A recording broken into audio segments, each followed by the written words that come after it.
আমাদের pilot pilot হ্যাঁ, নাম কি ভাই? এটা আমার নাম শহীদুল্লাহ। হ্যাঁ হ্যাঁ, কোথায় আসছি আমরা? আমরা তেতুলিয়া পুরোনা বাজার, ভারত বাংলা বাজারের এখানে আসছি। আচ্ছা আচ্ছা, এখানে ওই যে সামনে মানুষ আসে, বাইরে থেকে টুরিস্ট আসে শিলিগুড়ি ব্রিজ দেখার জন্য। শিলিগুড়ি ব্রিজ, শিলিগুড়ি ব্রিজ, আর এখান থেকে আপনার হিমালয় পর্বত অল ক্লিয়ার দেখা যেত। আচ্ছা আচ্ছা, এখন এই কুয়াশার কারণে হিমালয় পর্বত দেখা যাচ্ছে না। আসেন মানুষ বাহনন্দার পাড়ে শিলিগুড়ি ব্রিজ দেখে, আর দেখে বিএসএফ দেখে। আচ্ছা, এই পাশে হলো পশ্চিম দিনাজপুর, এই হলো শিলিগুড়ি ডিস্ট্রিক্ট, আচ্ছা আচ্ছা, জলপাইগুড়ি জেলা। এখানে আপনি বলছেন যে বাজার বসতো নাকি? এখানে বাজার থাকতো, ভারতের ছিল। হ্যাঁ হ্যাঁ, বাজার ছিল, বাজার ছিল এখানে, বাজার ছিল এখানে পুরোনা বাজার। ভারতের লোক আসতো এখানে, গরু আমদানি করতো, মালামাল নিয়ে আসতো এখানে, পার হইতো এখানে বিক্রি হতো। উভয় দেশে বাজার, ব্যবসা বাণিজ্য করছে। এই ইদানিং এখানে আপাতত এই নরেন্দ্র মোদী আসার পর থেকে এই বাজারটা নষ্ট হয়ে গেছে, আর আসে না। মন্দিরও আছে, ব্রিটিশ আমলের মন্দির, পাথর আছে ওখানে বিভিন্ন কালারের।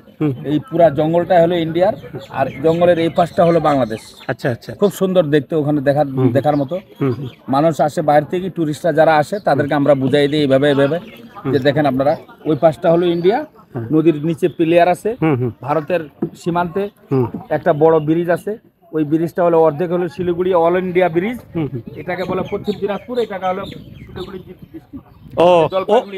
ওই যে একটা ব্রিজ দেখা যাচ্ছে, ওটা কি ব্রিজ? ওই ব্রিজটার নাম কি?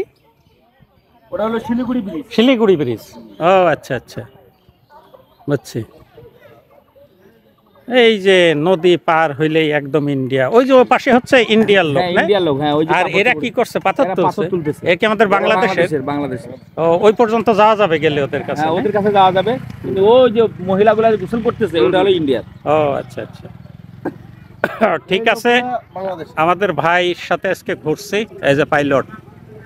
আরো অনেক অনেক ঘোরার জায়গা আছে। আচ্ছা আচ্ছা, ঠিক আছে। হলুদ বাস দেখবেন, মোটা বাস দেখবেন, ভুটানের, নেপালের। তারপর আপনারা যাবেন কলকাতা রোড, ওখানে দেখবেন যে 1300 একর জমিনের চা বাগানের মাঝখানে আপনারা কাঁচা পাতার চা খেতে পারবেন। অনেক প্রকারের চা আছে, 20 প্রকারের চা। এটা কোথায়? এটা হলো এই দক্ষিণে সামনে কাজী আনিসুর রহমানের বাগানে। ওই কাজীটি, কাজী আনিসুর রহমান কাজী। আচ্ছা আচ্ছা আচ্ছা, যেটা কাজীটি বলে ওটা না? কাজীটি না, কাজীটি হলো এদিকে পূর্ব দিকে। ও আচ্ছা, এটা কাজী আনিসুর রহমান কাজী। উনি অত্যন্ত ভালো মানুষ। এই এলাকার ভিতরে উনি চেয়ারম্যান ছিলেন 10 বছর, মানুষকে উপকারই করে গেছেন, মানুষের সেবা করছেন। তাহলে এই হলো ভারত বাংলার হাট। হ্যাঁ, আগে এখানে বাজার বসতো। এখানে কালক্রমে আসলে কত কিছু পাল্টায় যায়, তাই না? এটা কি আপনার ছিটমহল ছিল নাকি? না না না, ছিটমহল না, সেই পাকিস্তান আমল থেকেই ছিল এখানে বাজার। ও আচ্ছা, এটা হচ্ছে কাজী আনিসুর রহমানের চা বাগান, তেতুলিয়া, তেতুলিয়া মাগুরা গ্রাম, না? অনেক বড় চা বাগান, তাই না? এবং চা বাগানের মধ্যে আবার আম গাছও আছে, দারুণ সবুজ চায়ের পাতা। শুধু সিলেট এবং মৌলভীবাজারেই নয়, আমাদের এই পঞ্চগড়ের তেতুলিয়া মাগুরা গ্রামেও অনেক চা গাছ রয়েছে।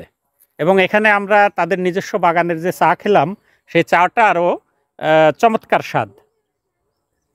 দা, আপনি তো সিলেট মৌলভীবাজারে গেছেন এর আগে? চা বাগান জান নাই? এই চা বাগানে প্রথম? তাতে আপনার কি ভালো লাগছে? অসাধারণ, অসাধারণ অনুভূতি। আসলেই অসাধারণ, না?